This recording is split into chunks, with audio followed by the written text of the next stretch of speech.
Nace en el Esequibo, en esa visión holística. A todas y todos un saludo afectuoso a nuestra audiencia, no militares y militares, como siempre, referente informativo en estas semanas perfectas, del cual vamos consolidando con una comunicación estratégica temas que tienen que ver hoy con la geopolítica mundial, pero también estudiar temas que están dentro de nuestros 7 ámbitos de nuestro Estado-Nación.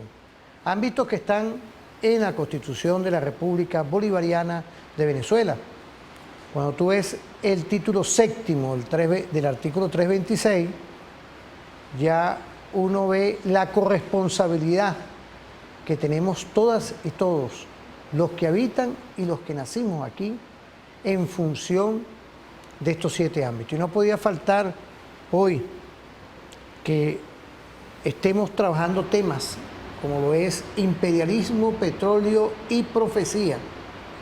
Aquí tenemos el autor de este libro, profesor doctor Manuel Mariña Müller, profesor del Instituto de Altos Estudios de Nuestra Seguridad del Estado-Nación. Un saludo a toda la familia iadenista, a nuestro general González Moreno, pero también a nuestro general rector Didio Rodríguez, como siempre, en esa visión perfecta, uno como docente, igualmente como investigador. No podía faltar estas pinceladas del cual hoy, viendo este libro del 2006, vemos cómo el doctor Mariña nos hablaba un poco de ese estado profundo, de ese nuevo orden mundial, que hoy uno ve cómo dentro de la Eurasia se están colocando a nivel estratégico nuevas formas de poder. Saludar hoy a la Federación Rusa, igualmente al gobierno chino, gobierno de Turquía, igualmente a la India, toda esa visión holística de lo que está pasando allá por medio de ese injerencismo de los grandes capitales, de ese orden que está ahí, de ese estados profundos de las corporaciones. Y no podía pasar esa pincelada que quiero revisar hoy. ¿Cómo ve, doctor Mariña? Buenos días. Buenos días. Esta visión holística de cómo está hoy esta geopolítica mundial. Bienvenido. Bueno, mira, yo diría que cada vez está más caliente o más incandescente. En realidad he estado haciendo algunas revisiones y hemos podido constatar de que si te preguntas quién es el dueño de la crisis en Ucrania, habría que identificar claramente a los Estados Unidos. Un notable periodista australiano, John Pilger, escribió algo que me llamó poderosamente la atención. Él habló que todo lo que llama la ecología mediática ha estado desde hace algún tiempo, incluso años, preparando el terreno para crear una suerte de psicosis en el pueblo norteamericano y en el mundo entero, porque dominan los medios a nivel global, en contra de Rusia. Inclusive él habla del Russia Gate, y esto es terriblemente importante, porque con él coincide Noam Chomsky, nada más y nada menos que Noam Chomsky, y el propio Papa Francisco. De manera que la idea de que la guerra se ha podido evitar, porque estos 3 grandes pensadores coinciden en que esa guerra se ha podido evitar. John Pilger dice que si se hubiesen respetado los acuerdos de Minsk, hoy no tendríamos guerra. Entonces la pregunta es, ¿y por qué no solamente hay guerra, sino que se sigue insuflando la guerra? Se siguen gastando miles de millones de dólares en armamento para que el pueblo ucraniano y en especial sus combatientes perezcan en una guerra absurda, inútil, porque fue una guerra creada por mampuesto. Una guerra para enfrentar a Rusia a través de un país que se prestó. Y la astucia del Pentágono, que sabemos está en manos de un sionismo participante en lo que es la conducción del mundo, se hizo la vista gorda. A ustedes les debe haber llamado la atención porque Israel nunca se pronunció en relación al caso de la crisis de Ucrania. Porque, por supuesto, ahí se están identificando factores nazistas que el propio Putin estaba haciendo limpieza en ese país de un factor que se extiende no solamente en Ucrania, sino casi que en el mundo entero. Pero la astucia del Pentágono estuvo en hacerse la vista gorda con respecto a esta presencia nazi en el gobierno de Ucrania, porque vio que eran seres útiles para emprender una sangrienta rebelión como la que hicieron en el 2014 en la Plaza Maiden y derribar al gobierno, que era el objetivo de Estados Unidos. Y después colocaron a un bailarín, judío por cierto, que tenía las instrucciones de llamar a la OTAN. Entonces ellos sirvieron la mesa para crear un macrofrente de guerra superior a todos los que han creado en Oriente Medio y en toda la historia guerrera de los Estados Unidos. ¿Cuál es el objetivo? ¿Por qué en lugar de negociar, sentarse a parar la guerra a través de la negociación, que fue lo que pedía Putin? Putin les advirtió, no se meta la OTAN aquí porque no lo vamos a permitir, porque eso es un riesgo que está corriendo la nación rusa. Pero si es que justamente la idea era crear ese riesgo y crear una situación que le permitiera al mundo, y en especial al mundo dirigido por los Estados Unidos, aglutinar un frente internacional en contra de Rusia, y es lo que han logrado. Todos los aliados europeos inmediatamente se cuadraron con Estados Unidos, a sabiendas de que eso iba a rebotar como un boomerang en su propia economía y iba a afectar a sus pueblos. Se dieron un tiro al piso. ¿Qué estupidez tan grande? De gente que se supone Alemania, que se supone que son seres pensantes. La primera potencia europea, Alemania, y la primera que irrumpe a favor de Estados Unidos, cortando la importación de petróleo y gas a Rusia, es Alemania, y ahí están pagando las consecuencias. Después le siguió España, este españoleto imbécil que sale a rendirse y a arrodillarse a Biden en una reunión de la OTAN en Madrid para hablar de la disposición de España a enfrentar a Rusia a través de la OTAN. Es algo inaudito. Los italianos, que siempre ha sido una nación, en el fondo, digamos, tendente a la izquierda, donde en algún momento el partido comunista más grande del mundo era el Partido Comunista Italiano, también se cuadraron con los Estados Unidos. Y ahora, no solamente han creado el mayor frente internacional que es capaz de aglutinar las fuerzas de Occidente para enfrentar al oso ruso, sino que han dado instrucciones a los gobiernos de Finlandia y de Suecia para que se unan a la OTAN. Es algo así como provocar y seguir provocando. Bueno, el Papa ya lo dijo. El Papa dijo, le ladraron en la puerta a los rusos. Y John Pilger y Noam Chomsky coinciden en decir de que, en efecto, esa guerra ha podido evitarse. De manera que los que creen que el pobre pueblo de Ucrania, que es un pobre pueblo porque lo han manejado como les ha dado la gana y los ha llevado a una muerte sin retorno, sin ningún otro compromiso que no sea el tratar de cuadrar al mundo para enfrentar a Rusia. ¿Quiénes son los responsables de eso? Es Putin. Es la defensa de un país amenazado por un gran frente de guerra que se ha formado. Entonces, mira, es importante que se tome conciencia respecto a quiénes son los dueños de ese conflicto, que no es otro que Estados Unidos. Fíjese, nosotros ahorita estamos viendo, ¿no?, dentro de todo ese libro que usted hizo, que es Imperialismo, Petróleo y Profecía, un tema que es el negocio de la guerra. Entonces, en la página 142, Wars Conflict, la guerra y las invasiones son hechas por negocio. Señalaba el personaje que caracterizaba a Monsieur Verdot en la película que bajo el mismo nombre dirigió Charles Chaplin en 1947. Imaginémonos este enfoque que usted tuvo en crear este libro. Usted en ese momento era, tengo yo entendido, rector de la Simón Rodríguez.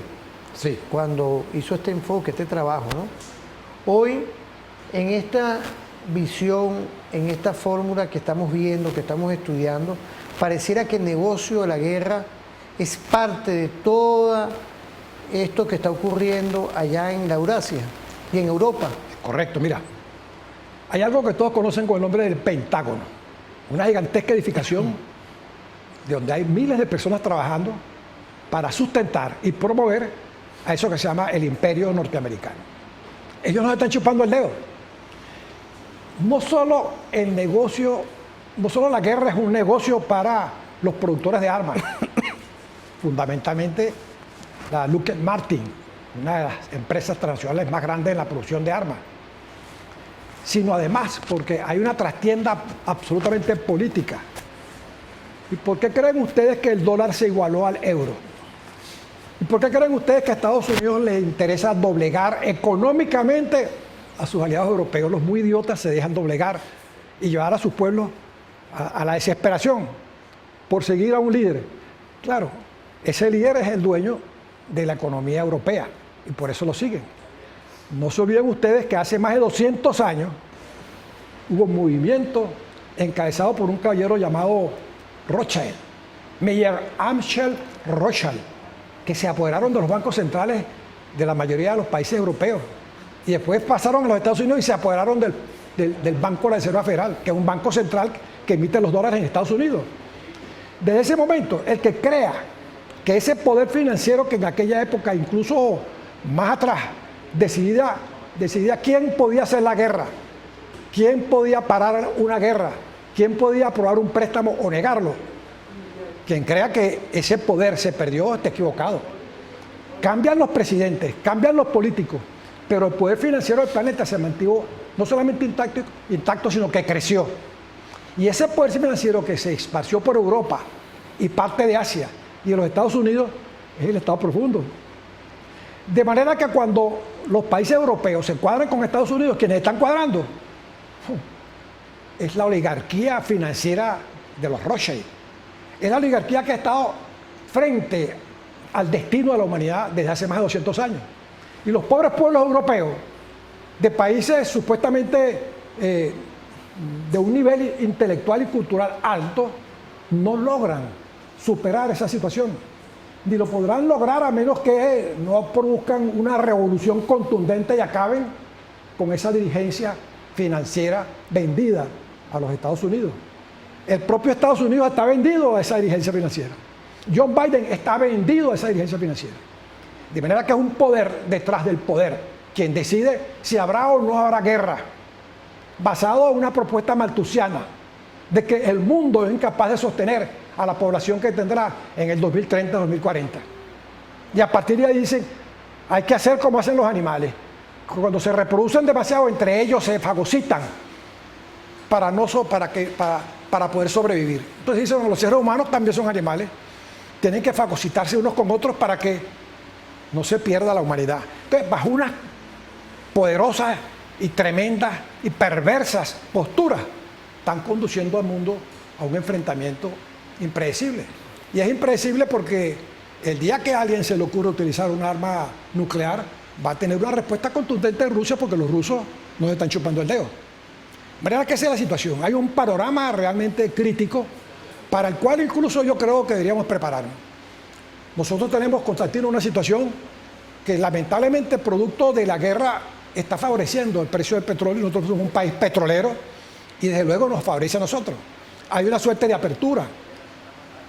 Pero la pregunta es, si la guerra recrudece, si se escala como se ha venido escalando y se llega a una confrontación global, ¿ustedes creen que Estados Unidos nos va a dejar tranquilos? Cuando mantener una guerra global supone energía. ¿No estuvieron aquí submarinos alemanes en la Segunda Guerra Mundial?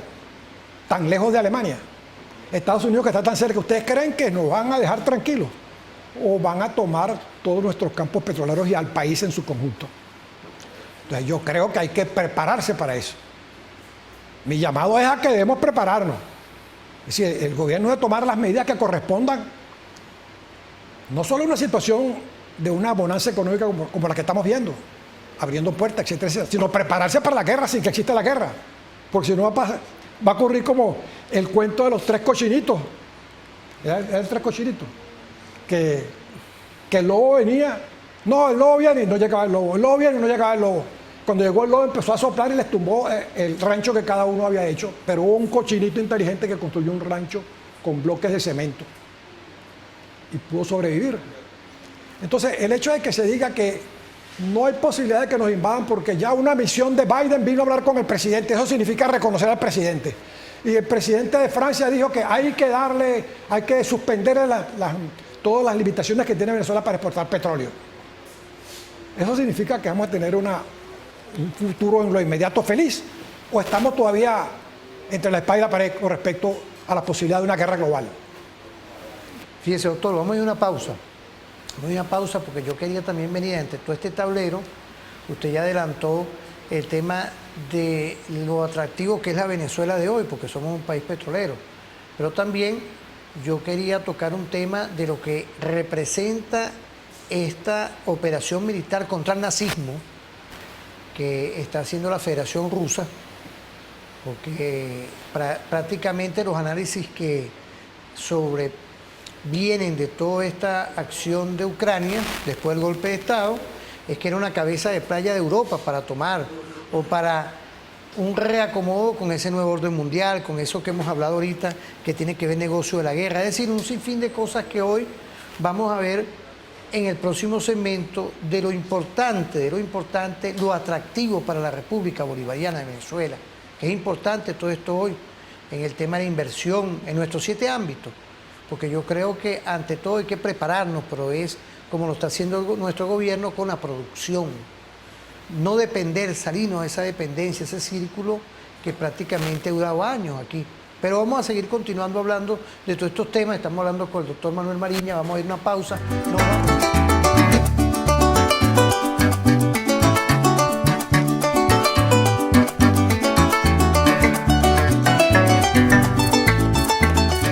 volviendo, profesor y doctor de nuestro Instituto de Altos Estudios de la Seguridad de la Nación de la Universidad Militar Bolivariana de Venezuela.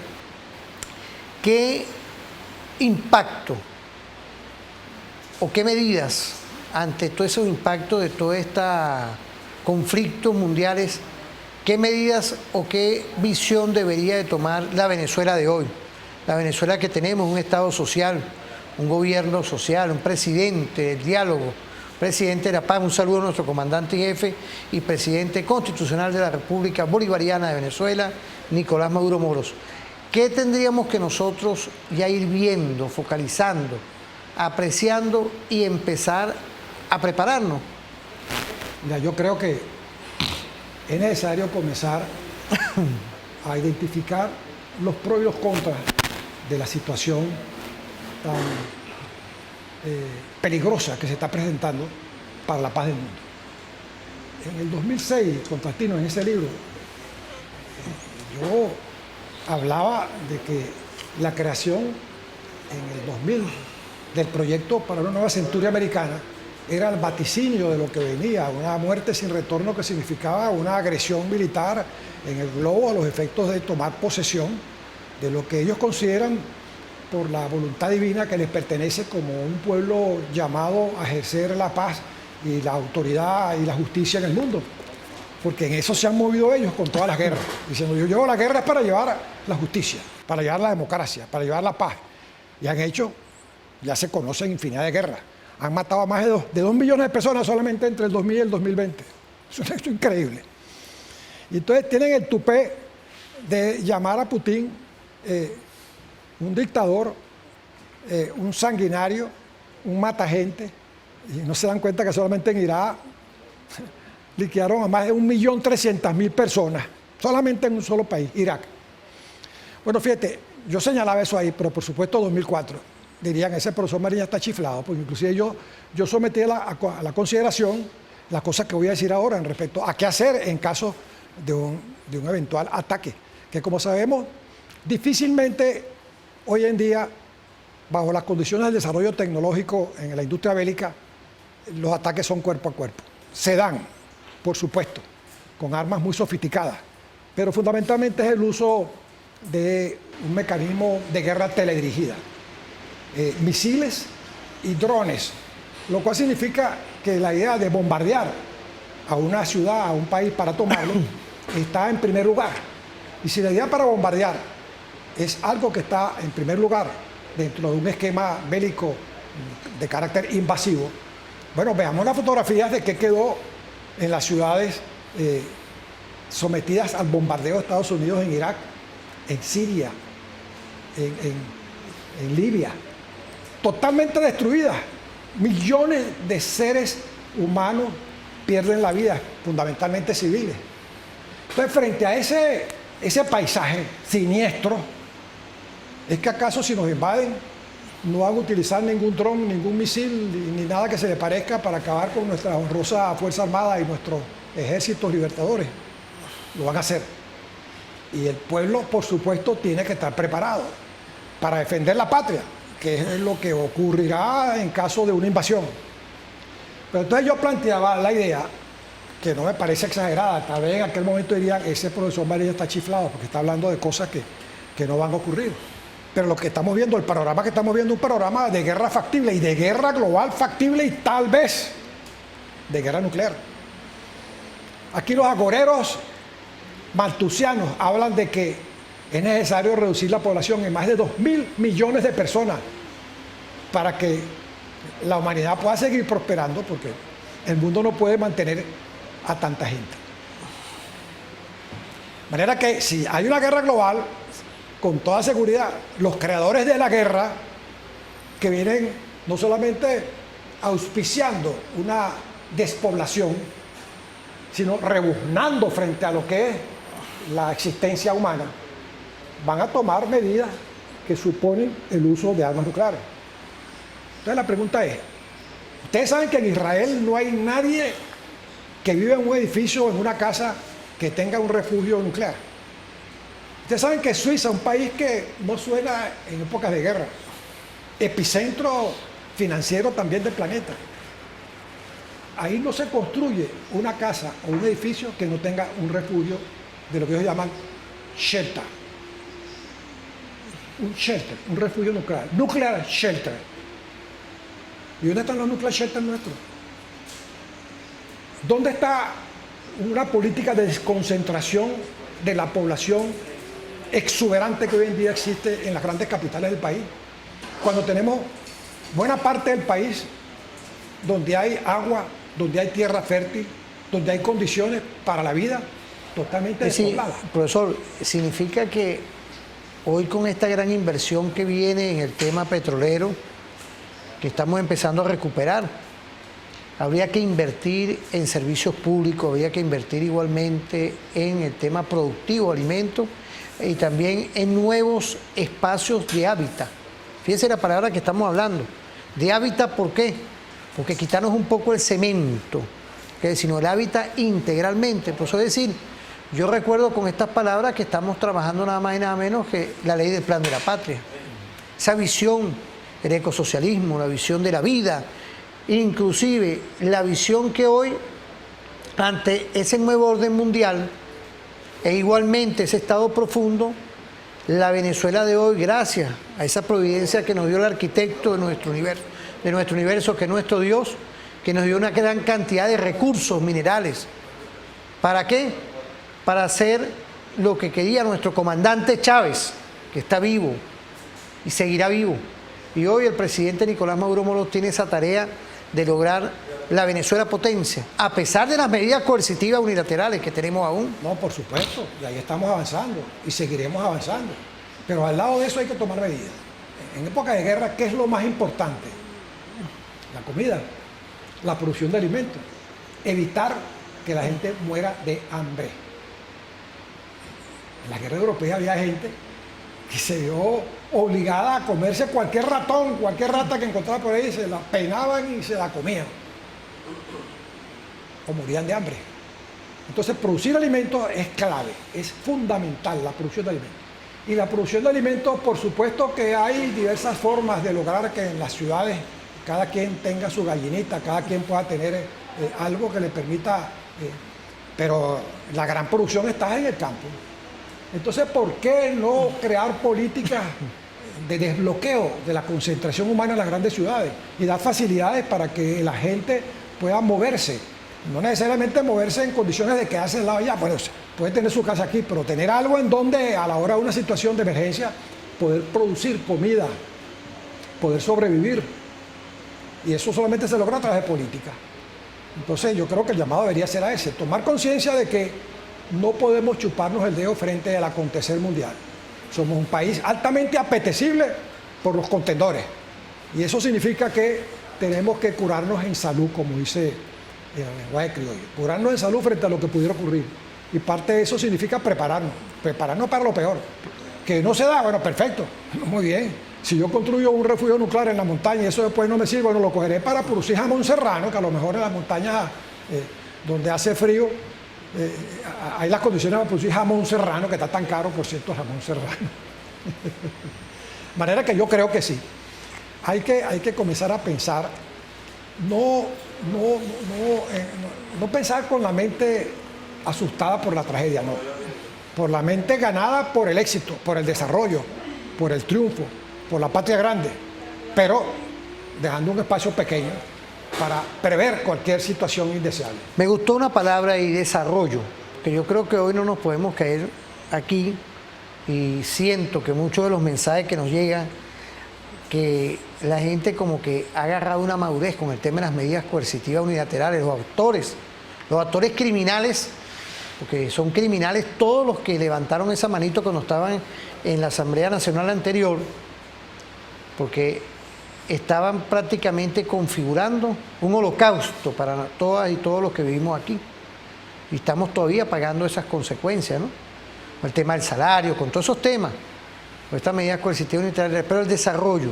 Es decir, hoy tenemos esa visión de poder ser atractivos para desarrollarnos en estos, y vuelvo a los 7 ámbitos, ¿sí? En el tema económico, social, político, cultural, ambiental, militar y geográfico, es decir, 7 visiones de todos estos 7 ámbitos del poder, 7 ámbitos que están ahí para darle vida a una política de desarrollo sustentable.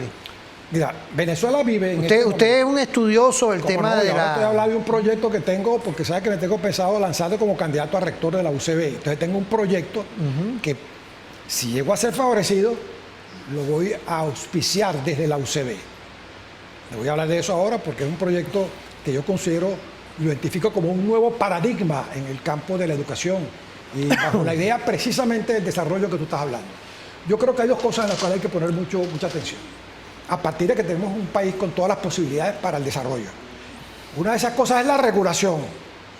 La regulación es clave para evitar que los que ven en este país un paraíso para enriquecerse, me refiero a las grandes transnacionales, se les diga, bueno, ¿cómo no vengan y produzcan? Pero estas son las reglas del juego. Quien se salga de aquí, vamos a intervenir. Eso se llama regulación. Porque si no, nos vamos a convertir en un país en donde el 20% de la población, como ha ocurrido en otros países, está en manos de las grandes transnacionales, está en manos de que tienen capacidad adquisitiva, y el resto de la población pelando. Entonces, el socialismo no puede permitir que lo que es la producción signifique el enriquecimiento de corporaciones transnacionales a expensas del trabajador venezolano. No, tiene que establecer un mecanismo. Estas son las normas. ¿Eso es posible? Claro que es posible. Mira, una de las razones por las cuales las transnacionales se van a un país es buscando reducción de costos, bien sea por acceso a materia prima, insumos, o bien sea por mano de obra. ¿Por qué? Porque ellos saben que competir en el mundo, en el mercado internacional, supone competir con precios, ser competitivo. Entonces es desarrollo de tecnologías para economía de escala y al mismo tiempo aprovechar las condiciones de bajos costos salariales, de bajos costos en lo que es en los insumos. La pregunta es, ¿y cómo entonces nosotros podemos tener una economía de producción capaz de producir para exportar? Porque producir para exportar es que lo que tú exportas compita con quienes están ya produciendo con alta tecnología en grandes mercados y se han adueñado los mercados internacionales. Entonces, ¿cómo competir con ellos? Bueno, el secreto está en que como somos un país de muchos recursos y un país socialista en donde los recursos son del pueblo, pongamos al pueblo a producir con salarios dignos y démosles al pueblo que produce con salarios dignos aquellos recursos a un costo que les permita producir en forma competitiva, porque los insumos son tan económicos o casi gratuitos para que, aún pagando salarios dignos, puedan competir en los mercados internacionales. ¿Es eso posible? Yo creo que es posible. Si nos enfocamos en aquellas áreas en donde tenemos ventajas competitivas: petróleo, gas, aluminio, hierro y producción agrícola. Yo creo en eso. Ahora, Constantino, hay que hacer un gran esfuerzo en el plano educativo, y de eso quiero hablar. Claro, pero fíjese, yo quería cuando viniéramos en el próximo segmento a hablar sobre ese tema, la educación universitaria, que para mí es importante porque es prácticamente los tecnólogos, no es la ciencia y la tecnología ahí, es nuestro capital humano, nuestra visión. Pero vamos a irnos a una pausa. Quiero saludar a Mauro Manzón, Jesús Alarcón, Luis Rangel, José Terán, Mercedes Villanueva, Wilmer Cruz, Dios Anubis, saluda desde Perú, Dios Anubis, a todas y todos los que nos están viendo, gracias, nuestra capitán Peñuela aquí, nuestros sargentos aquí y nuestro capitán por allá García, y todo este equipo perfecto que está desde aquí con nuestro general Benzi Guerrero, presidente de TVFAN, igualmente nuestro coronel Medina, nuestro vicepresidente. Vamos a ir a una pausa, pues nos vamos con...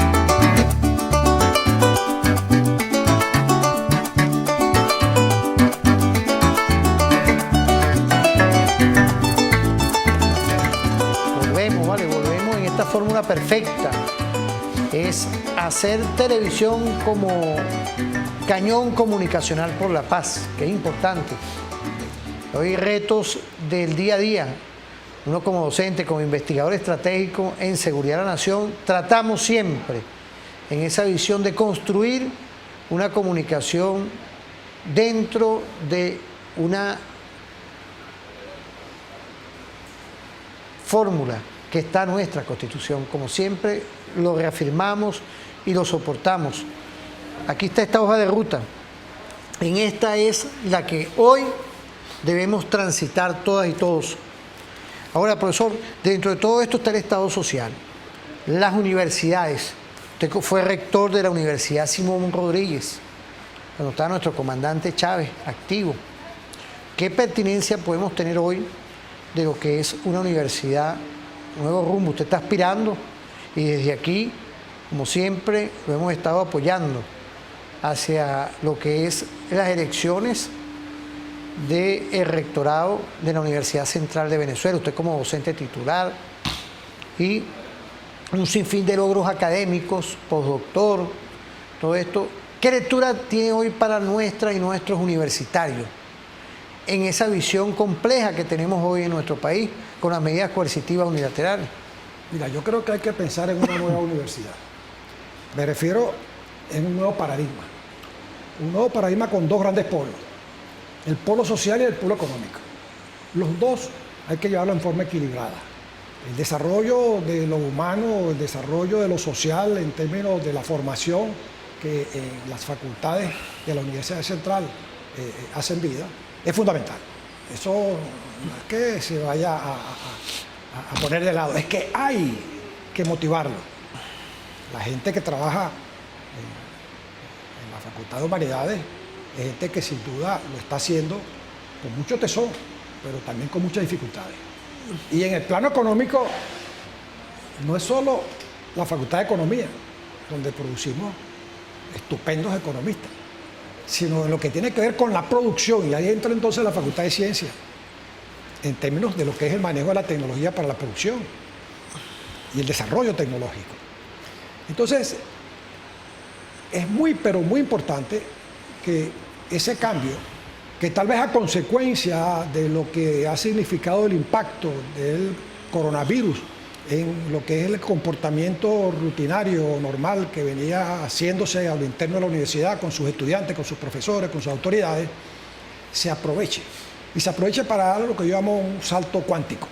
Y aquí entra un proyecto que es el que yo voy a someter a consideración de la comunidad universitaria, que lo llamo multiversidad digital. Ustedes dirán, multiversidad digital. O sea que este va de frente a apoyar las tecnologías comunicacionales para que todo el mundo tenga una computadora y pueda a través de eso estudiar. Por supuesto que una multiversidad digital toma en cuenta que estamos en una era en la cual hay grandes interrogantes. Una primera interrogante es, ¿acaso la inteligencia artificial a través de la internet va a acabar con la publicación de libros y bibliotecas? ¿Acaso que la inteligencia artificial podrá establecer un mecanismo en el cual cada vez habrá un mayor desplazamiento de la mano de obra trabajadora. ¿Acaso que la inteligencia artificial nos hará más dependientes de una tecnología que no controlamos? Estas son interrogantes que necesariamente hay que abordar ¿desde dónde? Desde la propia institución universitaria. Entonces, cuando yo hablo de esta multiversidad, y no, acuérdense que uno siempre habla de universidad, esta es multiversidad, estoy hablando de una propuesta de alto impacto. Estoy hablando de una universidad para cada quien. Estoy hablando del aprovechamiento, de la experiencia, de los millones de egresados universitarios que se pierden en términos de su participación en el proceso de formación. Entonces aquí la formación está solamente en manos del sistema universitario, el sistema de educación media y el sistema de educación primaria. Y esa experiencia adquirida por los miles de profesionales egresados de las universidades, incluso en forma gratuita, donde la universidad los ha graduado y los ha colocado en condiciones de manejar ese conocimiento en función de su propio desarrollo, no es capaz de participar dentro de un concierto organizado que yo estoy llamando multiversidad digital, para actuar como guías, como mentores de quienes aspiran a acceder al conocimiento. La primera pregunta que hay que hacerse, ¿el conocimiento le llega a toda la población en nuestro país? Bueno, nuestro país está abierto, aquí la educación es gratuita, en todos los niveles. Todo el que quiere estudiar, agarre un carro, agarre lo que sea, vaya a pie y inscríbase. Pero con todo eso no todos pueden hacerlo. Hay quienes no pueden acceder a la educación simplemente porque no tienen el pan que tienen que comerse en la mañana para tener fuerza para ir a la o porque no tienen la posibilidad de trasladarse, etc. Entonces, ¿cómo llevar el conocimiento a Raimundo y todo el mundo? ¿Cómo hacer que el conocimiento pueda permear el tejido social, y así lo digo yo en forma poética, de la misma forma como la lluvia enchumba la ropa del caminante? Es decir, que todo el que está bajo la lluvia se moja. Todo el que esté bajo un paraguas educativo debe adquirir conocimiento. El conocimiento es clave para poder avanzar.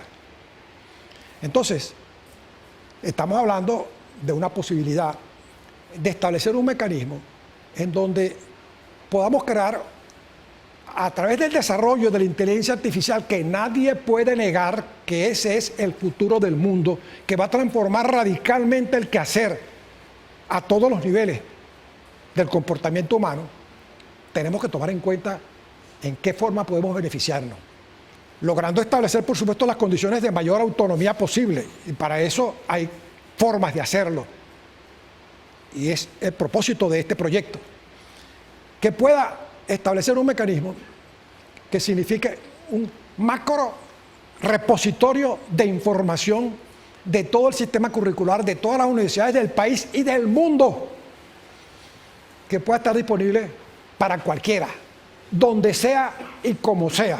La educación para cualquiera, donde sea y como sea. ¿Esto qué significa?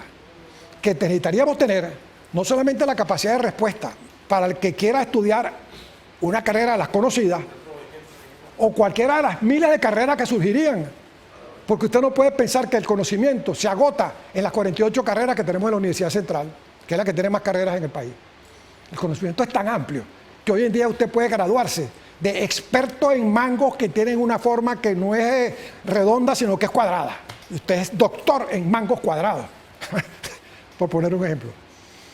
Entonces, el conocimiento es muy amplio. Y nosotros venimos de una universidad de Salamanca, napoleónica, norteamericana, que no solamente nos educa para un solo camino, sino que nos educa para un contexto que es dominado precisamente por quien se mueve en el esquema de producción mundial. Yo me quedé sorprendido cuando yo era vicerrector de la Universidad Central de Venezuela, que la Escuela de Computación de la Facultad de Ciencias hizo un acuerdo con Cisco Systems, una de las transnacionales más grandes del mundo, en base de datos, para formar a los muchachos que estudiaban la licenciatura en computación. O sea, clarito se veía que el dinero público formaría quienes irían a hacer próspera la economía llevada a cabo en el país por una transnacional. Esto es inaudito.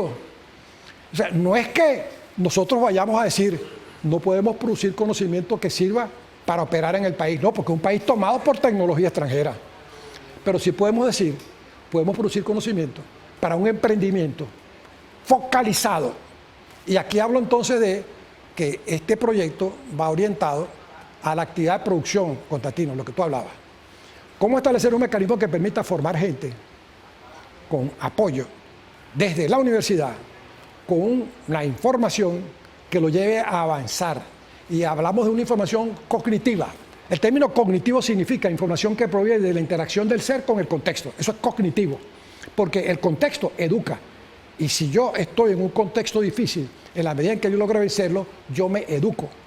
Entonces, ¿cómo hacer para separarnos de lo que significa un conocimiento que debe ser evolucionado en términos de pegarlo al contexto local donde se desempeña la gente, al problema concreto de la gente, al talento de la gente?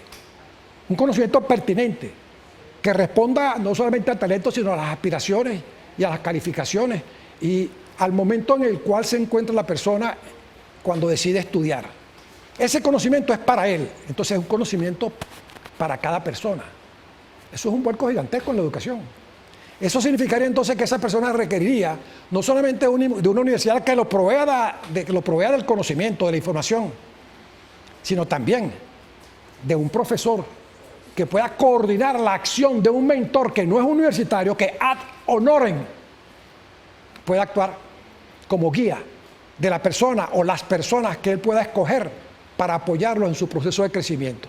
Entonces son millones de profesionales egresados de nuestras universidades públicas que pudieran aceptar el honor de ser profesores guías, ad honorem, mentores, por supuesto bajo la responsabilidad, bajo la coordinación de los profesores de planta, que a su vez hay que resolverle el problema salarial, porque yo creo que no puede ser que cualquier vendedor de helado o de perros calientes, sin desmejorar esa profesión, hoy en día esté ganando el doble o el triple lo que gana un profesor universitario que tiene doctorado, que es titular, etcétera, etcétera, y que ha estado toda su vida avanzando en la escala académica. Entonces, ahí hay un desconcierto, un desnivel que tiene que ser corregido. Y a eso también me voy a enfocar yo, si logro el apoyo de la universidad para las elecciones rectorales que están por producirse. Pero fundamentalmente en este proyecto. Este es un proyecto que yo considero que es revolucionario, porque se puede dar en un país como Venezuela, no se da en cualquier otro país. Porque esto va directamente a comenzar por el área de la producción.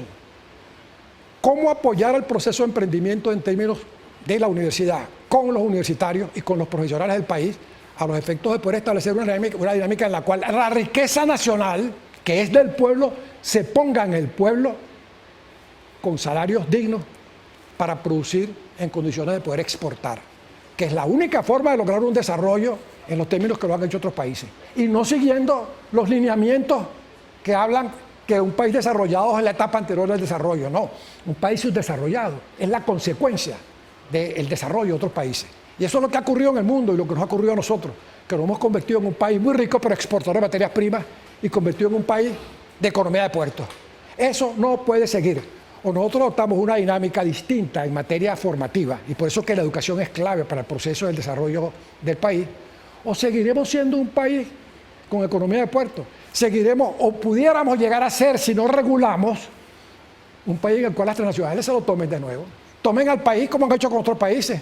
Y el 20% de la población vive espléndidamente, con acceso a lo que quiera. Y un 80% pelando pedal, por decirlo en criollo. Y eso es inaceptable.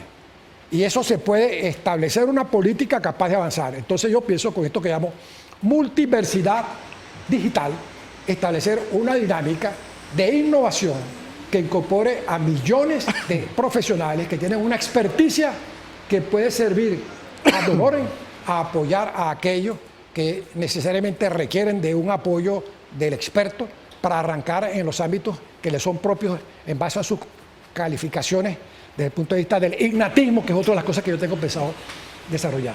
El innatismo existe y lo vamos a apoyar. Y para apoyarlo hay que manejar la educación tomando en cuenta de que cada ser tiene sus condiciones particulares que lo hace único y que si consigue pistas para el desarrollo podrá llegar a donde justamente sus capacidades se lo permitan. Esa es la idea. Así que, Constantino, espero que me apoyes en esta propuesta como hasta ahora lo has hecho. Claro. Porque Seguiré. la lucha no va a ser fácil el poder lograr la primera dirección de la Universidad Central de Venezuela para impulsar proyectos de esta naturaleza. Que por supuesto tenemos una universidad confundida por los medios, que hacen ver al socialismo como si fuera el diablo, cuando en este país el socialismo es lo que lo puede impulsar y hacer un país para todos y no para un 20% de la población, porque en eso se debate el mundo. Entre el 20% de una población que puede y un 80% que no puede, que está excluida y que ahora está amenazada por una guerra para exterminarlos a todos.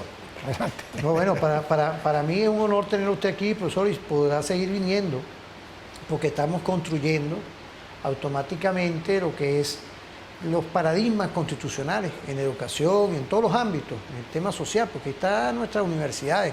Imaginemos involucrar a todos los egresados y a todo un sinfín de profesionales para lograr los talentos que hoy requiere cualquier nación. Vamos a ir a una pausa, profesor, y venimos con los balances también, pero estamos aquí a la orden, porque sabemos que dentro de todo este contexto, su candidatura es la más oportuna y la más viable para lograr esa universidad que despierte en favor de generar una educación estratégica para la nación y más nuestra Universidad Central de Venezuela. Un saludo a todos los usevistas, de verdad. Vamos a ir a una pausa, vamos a irnos.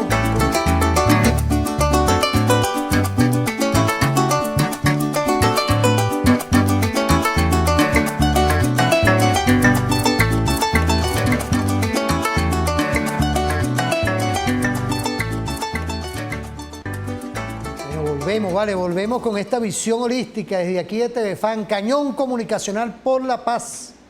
Saludos a todas y todos, viene hasta de Perú, nos estaban viendo hoy en las redes sociales, ¿vale? Pues es que la comunicación militar implica hoy automáticamente llegarle a toda y todo nuestro pueblo, pero también en otras partes del mundo. Y es importante hoy desde aquí, desde TVFAN, que sigamos con todos estos temas que rompemos la cotidianidad. Profesor, ¿qué podemos decir hoy como balance de toda esta visión holística? Hemos hablado de la geopolítica mundial, igualmente algo que es pertinente hoy, el desarrollo, pero también la educación universitaria. Bienvenidos, los tendremos aquí, porque yo creo que el objetivo de la Universidad Central, con esa visión, es darle unas pinceladas a lo que es hoy la educación universitaria. Imaginémonos cambiar ese napoleonismo ahí, de la Universidad Napoleónica, por una universidad pertinente, competente, con una visión de lograr lo que se requiere hoy, que es generar profesionales de primera línea y no dejar esa universidad cerrada, sino por supuesto tiene que estar abierta para todas y todo nuestro pueblo. Es la gran visión hoy.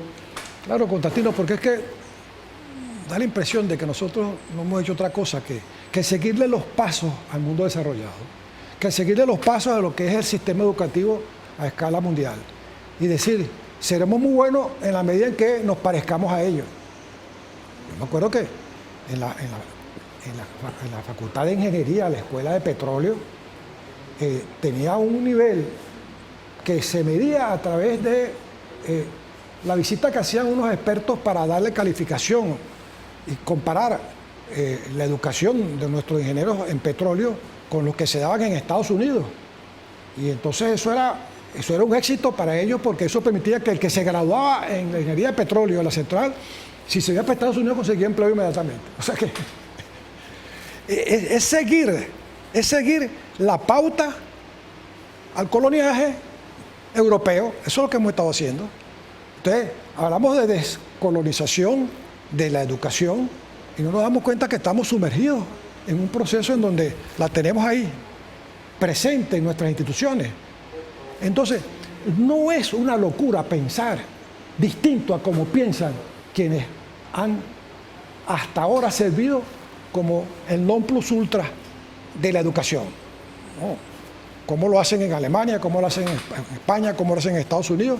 Tratemos de imitarlos a ellos si queremos desarrollarnos. No sé qué el desarrollo no viene porque yo imite como ellos lo están haciendo. El desarrollo viene en estas alturas del juego. Es por evolucionar, transformar y revolucionar los esquemas que hasta ahora hemos estado utilizando. Si no, seguiremos en la cueva de Platón.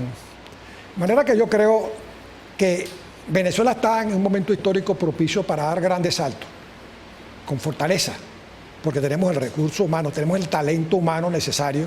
Imagínate cómo será el talento humano necesario, que cuando ustedes se dan cuenta del nivel de nuestros profesionales, cuando se dan cuenta de cómo un médico que sale a buscar en otros horizontes condiciones de vida, cómo le va al médico, al odontólogo, al ingeniero graduado en una universidad venezolana, frente a lo que es el contexto en el cual se va a mover, especialmente en el ámbito no solamente latinoamericano, sino también de Estados Unidos, ¿no? Eso demuestra que tenemos un talento muy bien formado, tenemos un sistema educativo que sí forma, pero el punto está en cómo poner ese talento en función de unas condiciones que difieran de las condiciones tradicionales para el desarrollo, y ahí entra entonces un esquema como el que estamos hablando, un esquema que permita avanzar. Yo en este proyecto propongo iniciarnos en el ámbito de la producción y establecer un mecanismo que se oriente a potenciar todo lo que significa el proceso de la producción en el país a partir de aquellas áreas donde somos totalmente competitivos. Es decir, la investigación, utilizar la investigación para fortalecer la producción nacional. Esa es la idea. Me parece magnífico. Pero fortalecerla en lo que yo llamo un emprendimiento sin límite. ¿Sabes qué es un emprendimiento sin límite? En el tema de la escuela de petróleo, profesor, porque sé que usted en el tema de ingeniería también, imaginémonos hoy una facultad de ingeniería, una escuela de petróleo, de geología, adaptada a todo el tema del campo minero, del arco minero, como también de toda esa formulación estratégica de tener profesionales para este desarrollo del tema petrolero que hoy requiere el mundo para la energía. Por supuesto, Constantino. Mira, yo te mencioné la palabra emprendimiento sin límites, se me olvidó decirte eso, ¿no? Que necesitamos que cuando se emprende algo no existan limitaciones de ningún tipo. Y hoy en día existen no solamente limitaciones en el plano local, sino en el plano internacional. En el área planetaria, profesor. A través de lo que es la Organización Mundial de Comercio. Ahí hay tremendas limitaciones. No, mira, tú no te puedes permitir hacer esto aquí porque eso está bajo una patente, porque eso está controlado por tal o cual empresa y no lo vas a poder hacer, que no sé qué. Cuando los chinos, los vietnamitas, los japoneses, todo el mundo ha hecho eso. Ay, nosotros no lo vamos a poder hacer. Así que, cuando digo que estamos en un momento histórico, pues estamos en una revolución. Las revoluciones no están sino para revolucionar. Y revolucionar es ir de frente con lo que se persigue en función del interés del pueblo y el bienestar del pueblo. Y punto. Y lo demás es, bueno, vayan ustedes a llorar para el valle, a quien sea y en donde sea. Y si yo necesito información que la tiene don Pedro, como le quito de información a don Pedro, que está en Cunaviche de allá, de Alemania o de cualquier otro país. O sea, lo que me refiero es que hay que poner, así como decía Carlos Lang, él decía, todas las manos a la tierra, todas las manos a la producción, todas las manos al emprendimiento en condiciones de full apoyo desde el punto de vista universitario. Y eso es lo que queremos hacer con este proyecto de la multiversidad digital. Me recordó a Carlos Lang, quiero saludar a todo el Ministerio Público, porque pudo resolver ese tema complejo. Al fiscal general, poeta. Increíble. Aquí tengo Tarek William Sá en un paisaje boreal. Un saludo a nuestro fiscal general de la República.